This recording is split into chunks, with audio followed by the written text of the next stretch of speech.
네, 주중에는 너무 바빠서 챙겨보지 못한 지구촌 이슈를 이야기 나눠보는 시간입니다.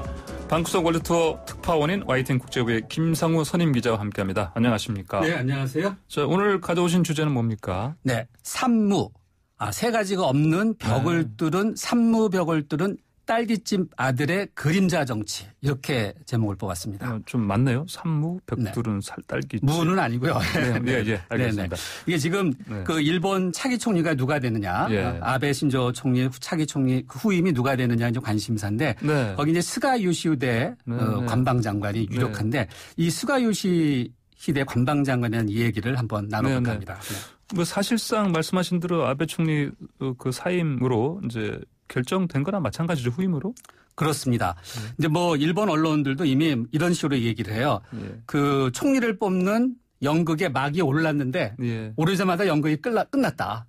더 쇼 머스트 고 원이 아니라 이미 끝났다. 그래서 언론들의 보도를 보면은 이제 그 이 새로운 총리를 뽑는 그 파벌 정치, 또 밀실 정치의 문제점을 막 얘기하면서 한편으로는 이 관방장관, 스가 관방장관에 대해서 자세히 모르는 부분이 많아갖고 그만큼 주목을 못 받았다는 거겠죠. 그 스가 관방장관에 대한 여러 가지 성장 과정, 정치 생명을 이어온 과정에 대해서 기사를 막 쏟아내고 있어요. 근데 뭐 자민당 총재 선거가 어떻게 하는 겁니까? 네. 일본은 의원내각제잖아요. 그래서 이제 그 집권당, 그래서 이제 과반수 이상을 차지한 집권당의 총재가 바로 이제 그 일본의 총리가 되는 그런 식인데요. 일단 그 자민당 그 내에는 이제 여러 가지 파벌이 있는데 크게 7개 파를 볼 수 있어요. 그 중에서 이제 스가 관방장관이 이 5개의 파벌을 일단 전체적으로 표심으로 봤을 때는 한 80% 정도를 이미 확보한 상태입니다. 특히 아베 총리가 속한 호사다파. 거기가 이제 절대 다수로 가장 많거든요. 한 100여만 가량 되는데 여기를 이제 얻었고 그다음에 이전에도 이제 그 총리를 했던 아소파 현재 이제 그 경제부총리라고 있잖아요. 그래서 이제 그 아소파까지 다 해갖고 주류를 받아갖고 이미 이제 끝났다 사실상. 그렇게 봐야 될 것 같습니다. 자, 뭐 우리 한국의 일부 언론에서는 한때 기시다 후미오 자민당 정조 회장이 유력하다 이런 얘기도 있었는데 이거 어떻게 된 겁니까? 네, 일단 그 이제 스가 관방장이 쓰기 전에는 기시다 정조 회장은 우리로 따지면 정치회기 의장 정도입니다. 집권당의 정치회기 의장 기시다 후미오를 밀었는데 그 아베 총리가 볼 때 또는 그 아베 총리가 속한 파벌들이 볼 때는 기시다 후미오 회장이 만약에 됐을 때 차기 선거에서 이길 가능성이 좀 떨어진다. 압도적으로 이길 가능성이 좀 떨어진다. 이렇게 본 것 같아요. 그래서 좀 바뀐 경향이 있었어요. 한국 언론에서는 그 이전에 이제 그 아베 총리가 아프다 할 때 후임이 누가 될까 할 때 기시다 후미오 얘기를 굉장히 많이 했었거든요. 근데 이제 수가 관방장관이 결국 그 앞으로 올라온 그런 상황입니다. 그렇다면 또 아베 총리가 결국 스가 정관을 밀었다 이렇게 볼 수도 있지 않겠습니까? 왜 그렇게 했을까요? 맞습니다. 지금 말씀드린 대로 그 가장 중요한 거는 그 정치 때문이죠. 정치는 생문이라고 그러잖아요. 그래서 이제 일단 기시다 후미오를 밀고 싶어도 결국 많은 파벌에 속해 있는 그 의원들이 다음 자기의 그 의원 생명을 이어갈 수 있는 리더가 누구냐라고 봤을 때 기시다로는 좀 힘들다.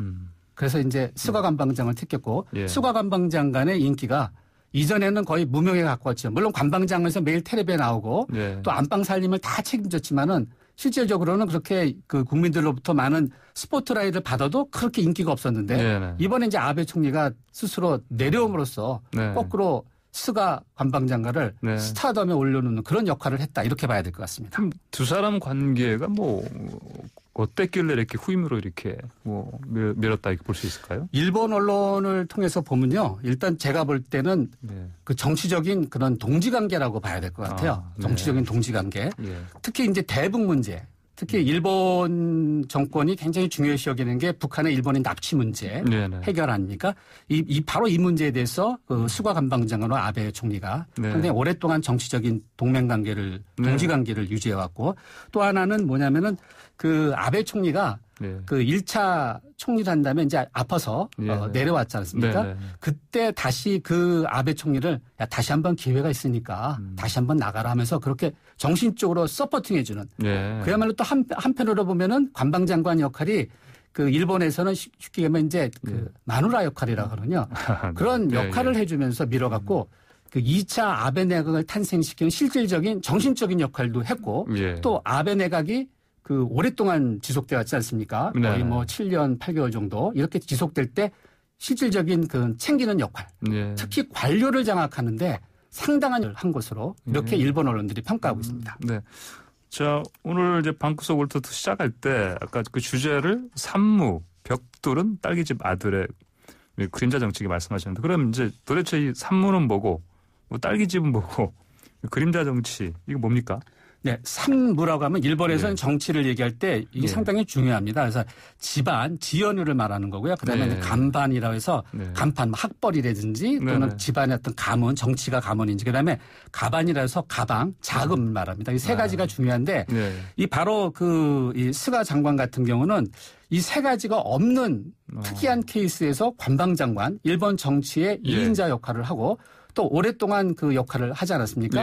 그런 역할 속에서 상당히 주목을 받고 있고 뭐 예를 들면은 그 지연 쪽으로 볼 때는 스가 장관 같은 경우는 홋카이도 바로 아래쪽에 그 아래 이제 아오모리 현이 있고 왼쪽에 아키타현이 있는데 뭐 조금 촌스러운 표현을 하면 촌사람입니다. 촌놈이요.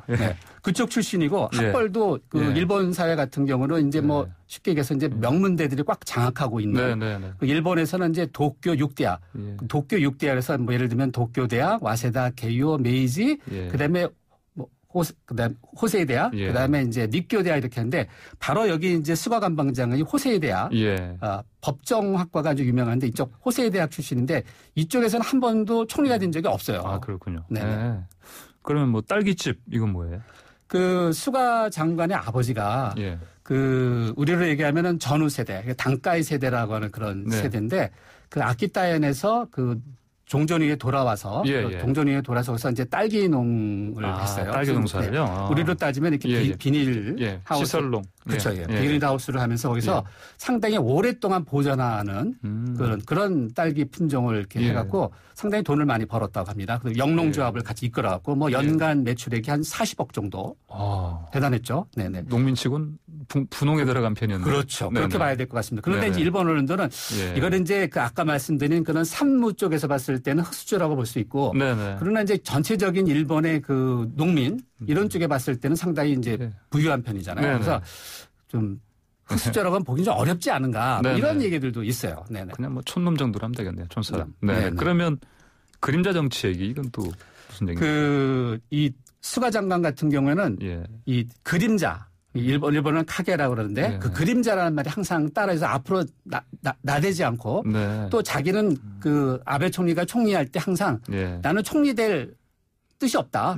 나는 2인자로서 족하다는 얘기를 계속 해왔어요. 그리고 실질적으로 아베 총리가 갖고 있는 여러 가지 문제점들을 뒤에서 다 쉽게 얘기하면 설거지를 다 했다는 거죠. 그렇군요. 자, 그러면 이분 저 정치인은 언제 입문했습니까? 어떤 방식으로?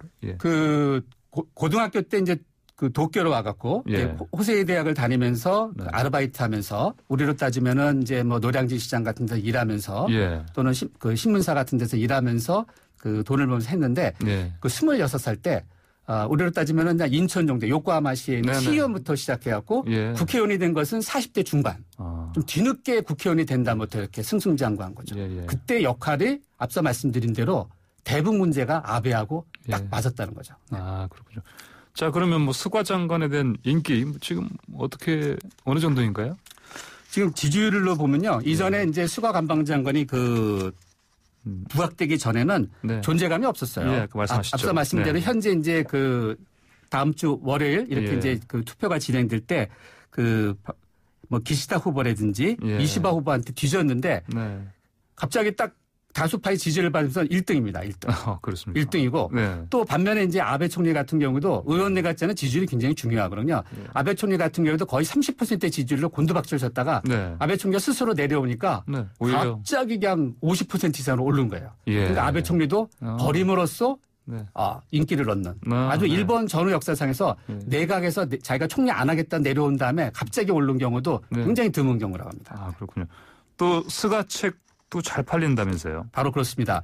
이 그 2012년에 그 스가 장관이 정치가의 각오, 관료를 움직이게 하라 이런 책을 썼는데 네. 이 책이 품절입니다. 이제 새로 찍어내지 않아갖고 그 일본 돈으로 1,300엔 정도 그러니까 한 15,000원 정도인데 네네. 이 책을 서로 구하려고 이렇게 하다 보니까 거의 10만 원대가 넘는. 네. 요즘에는 제가 오기 전에 한번 보니까 많이 떨어졌더라고요. 중간 정도. 한 5, 6만 원 정도.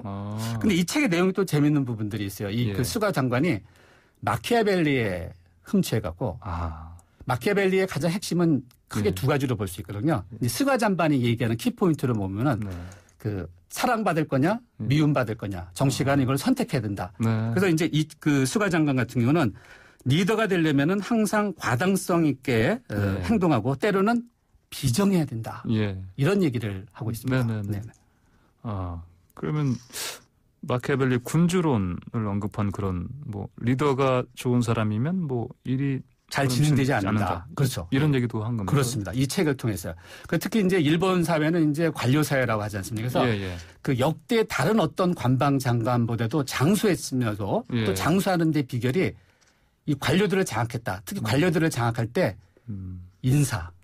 인사를 통해서 스가에게 한번 찍히면은 관료사에서 아웃이다.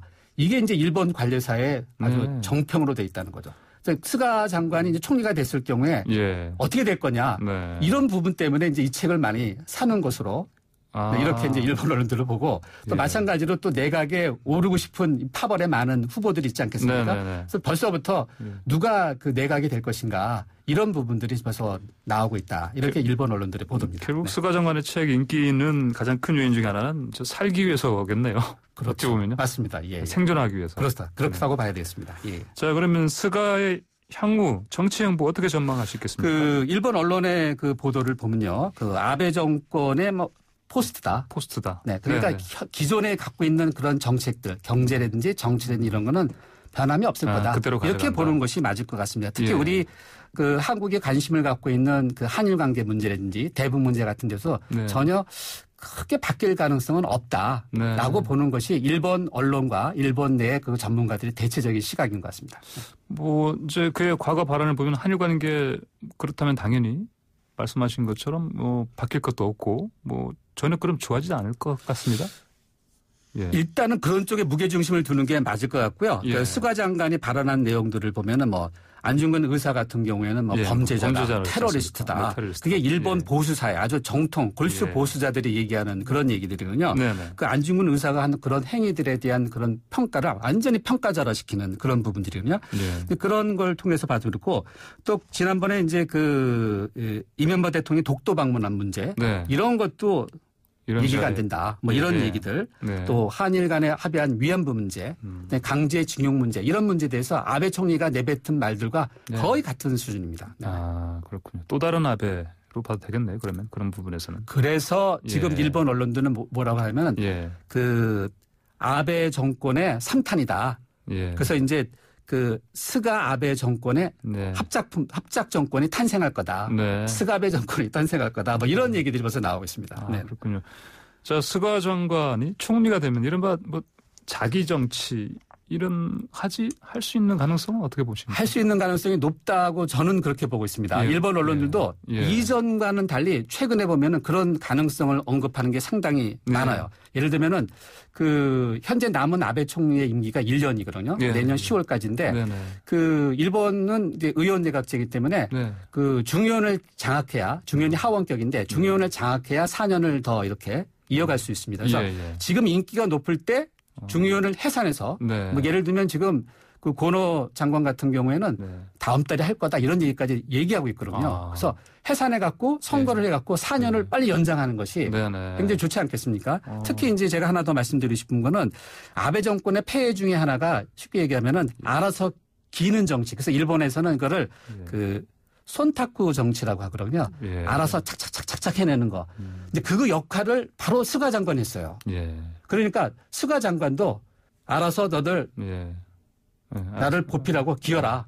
손타쿠 정치를 해라. 그 손타쿠 정치의 폐해를 만든 실질적인 그 그림자 정치를 한 사람이 바로 스가 장관이기 때문에 결국은 자기 정치를 할 수밖에 없지 않을까. 이렇게 내다보고 있는 시각이 상당히 많습니다. 그렇군요. 자, 그러면 이런 뭐 스가 장관이 총리가 될 가능성이 매우 좀 높은 상황이고 거의 확정적인데 그럼 앞으로 한일 관계 좀 꽉 막혀 있지 않습니까? 뭐 해법, 묘수 이런 거 찾을 수 있을까요? 어떻게 보십니까? 일단은 그 한일 간의 그 현재 우리 정권하고 예. 이쪽 그 아베 정권하고 그 뚜렷한 차이는 1965년 네. 그 한일 간에 맺어 있는 예. 그런 체제에 대한 뚜렷한 예. 시각의 차이가 있거든요. 네, 네. 그럼에도 불구하고 좀 희망을 가져야 되는 어떤 부분들은 수가 장관도 상당히 그 뭐 제주도에서 휴가를 지내고 또 예. 삼계탕도 좋아하고 네. 예, 그 수가 장관을 만난 많은 그 한일 간의 그런 소통하는 그런 채널들 통해서 이런 얘기들이 나오고 있거든요. 그래서 예.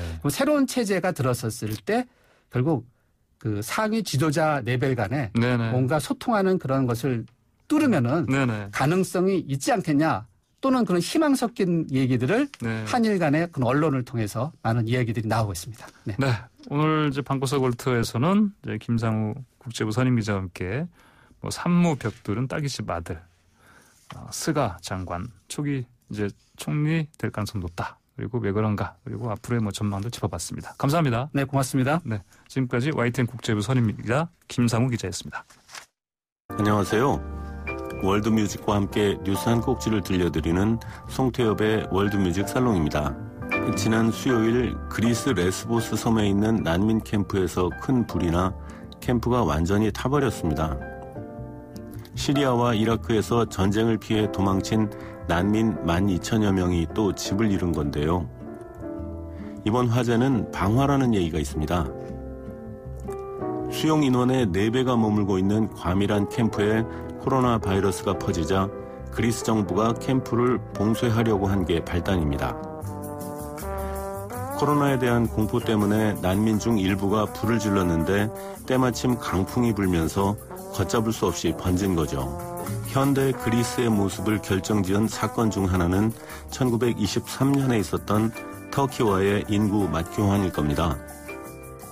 오스만 제국의 울타리에서 함께 살아오던 두 민족이 전쟁을 치른 것도 모자라 상대방 민족을 쫓아냈습니다. 터키에 살던 그리스인 150만 명이 난민이 돼서 지금의 그리스 영토로 넘어왔습니다. 이들이 도시의 하층민으로 살아가면서 만들어낸 음악이 이제는 그리스를 대표하게 된 렘베티카 음악입니다. 대마와 싸구려 술 냄새가 가득한 항구의 선술집에서 꼭 하루치만큼씩 삶을 지속할 힘을 얻었던 난민의 음악 렘베티카. 니코스 카잔짜키스의 그리스인 조르바에 잘 묘사돼 있죠. 오늘은 미키스 테오도라키스가 1964년에 발표한 같은 이름의 영화 OST로 들어보시죠. 조르바 댄스, 조르바의 춤입니다. 어떠셨나요? 이 곡에 주로 사용된 악기는 부주키입니다.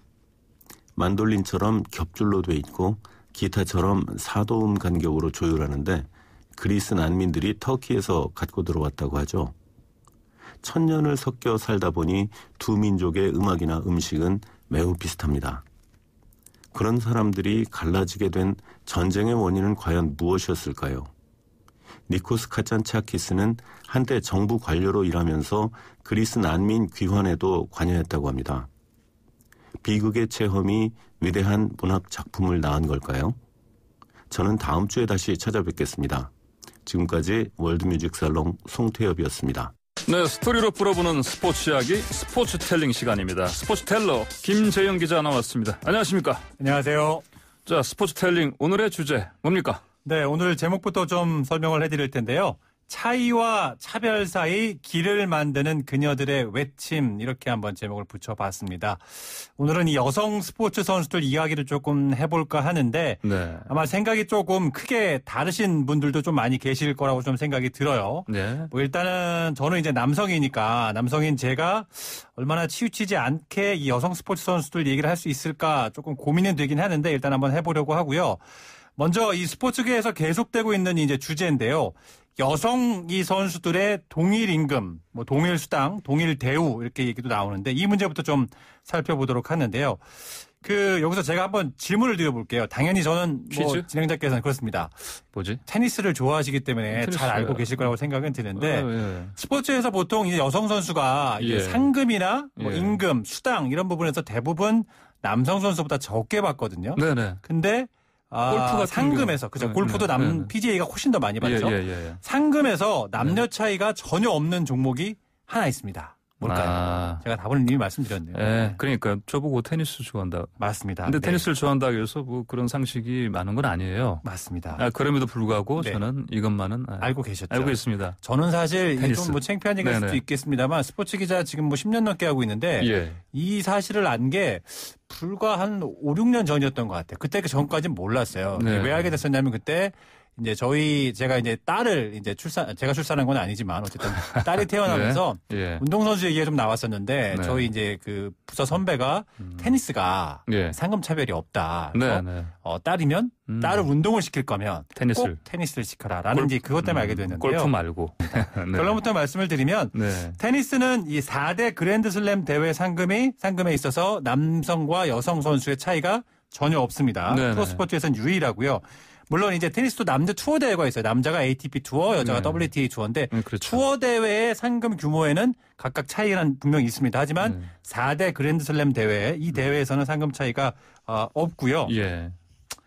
근데 이게 따지고 보면 테니스 그랜드슬램 대회도 처음부터 남녀 상금이 같았던 건 아니라고 해요. 찾아보니까 그렇겠죠. 그렇습니다. US 오픈이 1913년부터 상금을 갖게 했고요. 그다음에 호주 오픈이 2001년, 프랑스 오픈이 2006년, 윈블던이 2007년으로 가장 늦게 남성과 여성 선수의 상금을 동일하게 책정을 했는데요. 1970년대 초반까지만 해도 여성 선수가 받는 상금의 액수가 남성 선수의 8분의 1 정도밖에 안 됐고 8분의 1이요? 그거보다 더 적게 받는 경우도 많았다고 해요. 그렇다면 왜 지금은 이렇게 테니스는 유일하게 남성과 여성 선수의 상금이 같아졌느냐? 바로 이제 여성 선수들의 용기 있는 어떤 행동이 이런 변화를 촉발시켰는데요. 영화로도 소개가 됐어요. 빌리진 킹이라고 한 번쯤 들어보셨을 텐데 이 빌리진 킹을 포함한 여성 선수 9명이 동일 상금을 주장하며 당시에 경기를 거부했어요. 그러면서 당시에 이제 뭐 그랜드슬램 이제 주최 측에서 경기에 출전을 시키지 않겠다라든지 뭐 이런 식의 어떤 굉장히 좀 압박이 많이 들어왔는데 이런 압박들을 모두 이겨내고 선수 커리어에 어떻게 보면 단절이 되거나 아예 끝날 수도 있는 그런 위기 속에서도 어떤 본인들의 권리, 여성의 권리를 위해 목소리를 냈고 이게 반영이 되면서 이제 US 오픈에서 처음으로 동일한 상금이 이제 책정되게 됐고요. 이 선수들의 어떤 행동으로 인해 아까 말씀드린 여성 투어 대회 WTA 투어의 어떤 모태가 됐다라고 설명을 드릴 수도 있을 것 같고요. 하지만 지금 여전히 지금 시대에도 이 남녀 어떤 동일 상금 문제 또 동일 임금 문제 여전히 스포츠계에서 논쟁이 진행이 되고 있는데요. 일부 남성 선수 이런 얘기도 해요. 소위 그랜드슬램에서 여성 선수들이 똑같은 남성 선수들과 똑같은 상금을 받는 건 남자 선수들의 어떤 인기에 편승한 어떤 그런 측면이 있다. 그러니까 남자 스포츠, 남자 테니스가 인기가 많다 보니 그랜드슬램에서 여자 선수들도 거기에 편승해서 똑같은 상금을 받기 때문에 고마워해야 한다라는 그런 얘기도 있는데 잘 아시는 조코비치도 이런 의견에 동조를 했던 경험이 있어요. 재미난 선수인데. 그렇습니다. 그러니까 이게 어떻게 보면 이제 좀 다른 시각인 거죠. 근데 이런 어떤 남자 선수들의 일부 의견에 대해 이제 세레나 윌리엄스 같은 선수가 강력히 반발을 했고요. 당시 어떤 얘기를 했냐면 무슨 소리냐. 그랜드슬램 이제 메이저 대회 결승전 같은 경우 여자 단식 경기의 결승전이 더 빨리 매진되는 경우도 많다. 그러니까 결국 바꿔 말하면 우리 여자 경기가 더 인기가 많다. 그렇기 때문에 남자 경기의 인기에 편승해서 우리가 상금을 많이 받는다는 얘기는 말도 안 된다. 이렇게 현재까지도 이런 논쟁이 여전히 진행 중이라고 할 수 있습니다. 여성 선수들이 보기엔 조코비치의 의견 편견인 거죠. 네, 그렇습니다. 자, 테니스는 그래도 남녀 선수가 이제 그랜드슬램 쪽에서 동일한 대우를 받고 있지만 다른 종목은 사실 상황이 이렇게 같지 않지 않습니까? 그렇습니다. 앞서 말씀드린 것처럼 테니스도 엄밀히 말해 그랜드슬램 4대 메이저 대회 호주 오픈, 그다음에 프랑스 오픈, 윈블던, US 오픈 이 4대 메이저 대회만 상금이 같다고 말씀을 드렸고요. 남녀 각각의 어떤 투어 대회는 남자 상금이 더 많고요. 골프 역시 PGA 투어가 LPGA보다 훨씬 상금 규모가 크고 다만 국내 골프는 조금 상황이 다른 게요. 여자 선수들이 남자 선수, 그러니까 KLPGA 투어가 네. KPGA 투어 선수들보다 상금을 2배 정도 더 많이 받는데 이유는 간단합니다. 인기가 더 많아서요. 인기가 더 많다 보니까 예. 상금 규모나 그다음에 기본적으로 대회 자체가 네. 더 많아요. 그러니까 KLPGA 투어 대회 수가 KPGA 남자 경기인 KPGA 투어 경기보다 2배 이상 많다고요. 네. 그러다 보니까 상금의 전체적인 총액도 여자 선수들이 남자 선수들보다 국내의 경우에는 2배 정도 더 많게 되는 거죠. 예. 그러니까 아까 앞서 말씀드린 것처럼 남자 선수들이 보통 상금의 어떤 차이에 대해 얘기할 때 논리가 우리가 더 인기가 많기 때문에라고 네. 하는데 같은 논리인 거죠. 그러니까 국내에서는 여자 골프의 경우에는 예. 여자 선수들이 KLPGA니까 인기가 더 높다 보니까 상금 액수나 대회 수도 더 많은 같은 논리인 셈이죠. 예. 자, 축구 쪽도 사실 남녀 간 그 임금 관련해서 예전부터 좀 논란이 있었던 걸 제가 기억하는데. 맞습니다. 어떻습니까? 어떻게 보면 최근에 나온 논란들이 다 축구 때문인데요. 이제 이달 초였죠. 주 외신들이 이제 브라질 축구협회 기자회견을 비중 있게 보도했는데 내용은 이렇습니다. 남녀 국가대표 선수들의 수당을 동일하게 지급하겠다라는 내용입니다. 네. 바꿔 말하면 지금까지는 동일하지 않았다는 얘기겠죠. 브라질 여자 축구 대표팀 감독이 마스크를 쓰고 이런 얘기를 했어요. 역사적인 순간이다라는 얘기를 했는데 말씀드린 것처럼 일단 기본적으로 지금까지는 국가대표의 경우에도 축구에 이제 국간에서 말씀을 드리면 여자 선수들이 남자 선수들보다 뭐 수당이라든지 각종 어떤 뭐 편의 혜택 이런 부분에서 차이가 있었던 거죠. 근데 브라질 축구협회 발표 뒤 며칠 뒤에 잉글랜드 축구협회도 발표를 했어요. 우리는 1월부터 이미 동일한 임금 지급하고 있었어라고 뒤늦게 이제 발표를 했는데 이렇게 되니까 이렇게 지금까지 설명을 이제 종합해서 말씀을 드리면 이렇게 말씀드리면 이제 이 남녀 축구 선수 대표들 간의 동일 임금이 맞나 보다 생각하실 텐데 전 세계적으로 따져봤을 때 확인된 것만 따져보면 한 10개 나라가 채 안 돼요. 우리나라 같은 경우도 우리나라 대표팀도 여자 선수들의 동일 임금을 지급한 건 불과 1년이 채 안 됐습니다. 아주 최근이에요. 그러니까 지금까지는 축구에 있어서는 여자 선수들이 수당이나 이런 부분에서 좀 차별을 받았던 거는 분명한 사실이고요. 일반 뭐 이제 클럽팀이나 프로의 세계에서는 마찬가지겠죠. 뭐 이렇게 어느 정도 논리가 타당한 얘기일 수 있겠습니다만 사실 국가대표에서는 이게 조금 말이 안 될 수밖에 없는 게 말이 안 되죠. 뭐 쉽게 말씀드리면 올림픽에 나가는 우리나라 이제 진천 선수촌에 들어오는 모든 국가대표 선수들은 남자 선수든 여자 선수든 같은 수당을 받습니다. 근데 축구에 있어서는 이게 여자 선수들이 그동안 더 적은 뭐 수당도 받고 뭐 비행기를 타고 해외에 어떤 경기를 나갈 때도 뭐 비행기 좌석이나 뭐 당시 이제 뭐 식비, 또 교통편 이런 부분에서도 좀 차이가 있었죠. 그러니까 이런 부분들에 있어서 여성 선수들이 자기의 권리를 지금 주장하고 있는 그런 상황입니다. 네, 자 여자 축구 강국으로 미국이 우리 미국을 꼽을 수 있겠는데 미국에서는 소송전까지 좀 벌어지지 않았습니까? 그렇습니다. 이런 차이가 나오는 건 기본적으로 축구가 굉장히 남성 중심적인 스포츠이기 때문이라는 원인을 좀 꼽을 수 있는데요. 미국 여자 축구는 여자 축구에 있어서는 정말 최강국이라고 할 수 있습니다. 월드컵에서 4번이나 우승해서 최다 우승국인데요. 지난해 5월에 이제 미국 여자 대표팀 선수들이 연방법원에 730억 원 규모의 손해배상 소송을 제기를 했는데 이제 상대 측은 미국 축구협회였습니다. 그러니까 내용은 이렇습니다. 남자 선수들보다 기본적으로 수당이나 임금이 적고 그리고 다른 부분에 있어서도 차별 대우를 받고 있다라는 내용이었는데 이 과정에서 미국 축구협회가 법원에 제출한 문서가 조금 문제가 됐어요. 무슨 말을 했냐면 거기서 남녀 선수의 임금 격차는 성차별이 아닌 과학이다라고 이제 주장을 해서 파문이 일었어요. 그러니까 기본적인 신체적인 특징이나 이런 거에 비춰봤을 때 남성이 여성 축구 선수보다 더 월등할 수밖에 없기 때문에 더 많은 대가를 지급해야 한다라는 논리였는데 굉장히 좀 성차별적인 그런 어떤 논리죠. 이게 문제가 되면서 결국 미국 축구협회장이 사과를 하고 사퇴를 했는데 결과적으로 재판에서는 여자 대표팀이 졌어요. 어찌된 일입니까? 그러니까 지난 5월에 미국 연방법원에서 여자 대표팀의 주장을 기각을 해서 현재 이제 항소가 진행 중인데 재판부는 일단은 그 미국 축구협회의 기본적인 논리, 그러니까 남자팀에 대한 후원 규모나 뭐 시청률이라든지 그 다음에 대회 출전했을 때 거기서 나오는 상금, 그러니까 소위 많이 번 만큼 많이 주는 거다라는 이 논리는 맞다라고, 그러니까 차이의 어떤 임금의 차이는 인정을 해야 된다라는 부분은 인정을 했습니다만 그 이외에 어떤 부분, 뭐 비행기의 좌석이나 호텔의 숙박의 등급이나 의료 지원 이런 부수적인 어떤 조건이나 여건에 있어서의 남녀 국가대표의 차별을 두는 건 조금 더 다퉈봐야 또 다뤄봐야 할 부분이다라고 좀 여지를 남겼지만 어쨌든 임금 부분에 있어서는 미국 축구협회의 주장을 인정을 해줬다고 볼 수 있을 것 같고요. 예. 이 문제는 현재 미국 정치권까지 지금 가세를 했어요. 민주당 대선 후보인 조 바이든 후보가 당시에 여자 대표팀에 대한 지지 성명을 발표를 했고요. 네. 대선 공약으로 아예 이 축구 대표팀의 동일임금 정책을 포함했을 정도로 이 문제는 지금 대선으로까지 비화될 그런 움직임을 보이고 있습니다. 네, 미국에서 이 축구 남녀 차별 이거 빨리 없애려면은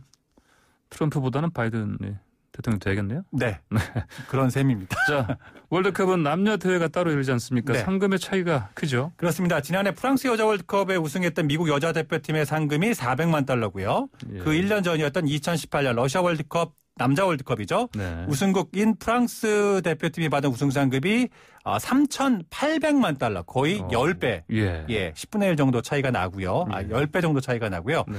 이런 큰 차이의 핵심은 결국 중계권료예요. 그러니까 러시아 월드컵, 남자 월드컵의 중계권료가 한 30억 달러, 우리 돈 3조 2천억 원인데 네. 상금 규모가 차이 나는 것처럼 여자 월드컵의 중계권 규모는 이거보다 한 10분의 1도 안 되는 그런 수준이다 보니까 기본적으로 여자 대표팀이 여자 축구가 벌어들이는 수입 자체가 훨씬 더 적은 셈이죠. 적다 보니까 거기서 나가는 지출되는 상금도 적을 수밖에 없는 그런 구조인데요. 네네. 어떻게 보면 이거는 기본적인 어떤 경제 논리라고 할 수 있는 부분이잖아요. 예. 이거는 이제 인권이나 차별의 관점에서 접근해서 경제 논리를 깨트리기는 사실은 쉽지 않은 그런 상황이거든요. 그러니까 앞서 저희가 동일임금 사례로 소개한 테니스 같은 경우에도 그랜드슬램의 경우에 한해서만 갔다고 말씀드렸고 이 그랜드슬램도 남녀 대회를 별도로 하는 게 아니라 함께 운영하는 그런 방식이지 않습니까? 네, 그렇죠. 그러니까 지금 정리하면 남녀 대회를 결국 별도로 운영하는 대회에서는 상금의 규모가 다 차이가 있고 함께 하는 대회, 즉 그랜드슬램 같은 테니스 이런 대회에서만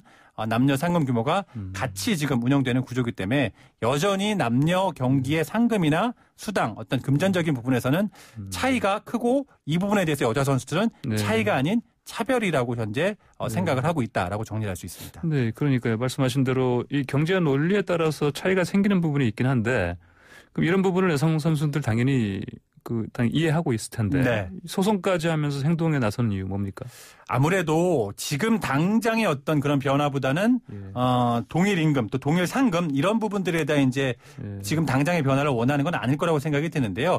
그런 것보다는 어떻게 보면 이제 스포츠 분야뿐만 아니라 우리 사회 전반적으로 봤을 때 단지 여성이라는 이유 때문에 차이나 차별 이런 부분들이 당연시 되는 부분들이 상당히 꽤 많거든요. 예를 들면 자, 육상 100m를 뛴다고 하면 생물학적으로 봤을 때 남성이 여성보다 당연히 빠르겠죠. 근데 이거를 보통 우리는 스포츠 세계에서는 남성이 여성보다 더 월등하다라는 식으로 해석하는 경우가 많이 있거든요. 근데 스포츠를 또 크게 봤을 때는 육상뿐만 아니라 남성 중심의 종목들로 대부분 그동안 이제 운영이 돼 왔단 말이에요. 그러니까 기본적으로 남성이 잘할 수밖에 없는 종목들이 많은 셈이죠. 그렇죠. 이런 상황에서 남성이 더 월등하고 남성이 더 인기가 많기 때문에 더 많은 상금을 받아야 된다라는 이런 기본적인 논리 구조 자체에 성차별적인 부분이 굉장히 많이 있고 이런 구조 안에서 여성 선수가 들어가서 기본적으로 더 잘하거나 더 인기가 있거나 이럴 만한 지금 구조적인 환경 자체가 형성되어 있지 않다라는 그런 기본적인 개념이고 이런 여성 선수들이 이렇게 자기 목소리를 내는 건 이런 고정관념들 여성은 당연히 이렇다라는 고정관념들을 깨트리기 위한 하나의 어떤 발걸음 같은 게 아닐까 생각이 들고 다시 어떤 원점으로 또 돌아가면 앞서 말씀드린 테니스의 빌리 진 킹 같은 선수들도 결국은 최초의 그런 목적에서 뭔가 변화를 촉구하는 움직임이었고 그 변화에 움직이는 촉구함이 연대를 하면서 결국 큰 변화를 이뤄냈던 거였거든요. 그러니까 지금 당장 우리가 뭐 단지 여성이라는 이름으로 차별받고 있으니까 똑같은 임금을 주고 똑같은 임금이나 똑같은 상금을 줘가 아니라 당연시 여겨지는 어떤 인식의 그런 부분들을 깨트리기 위한 그런 움직임이 아닐까라고 해석해 보는 게 맞다고 생각이 듭니다. 네.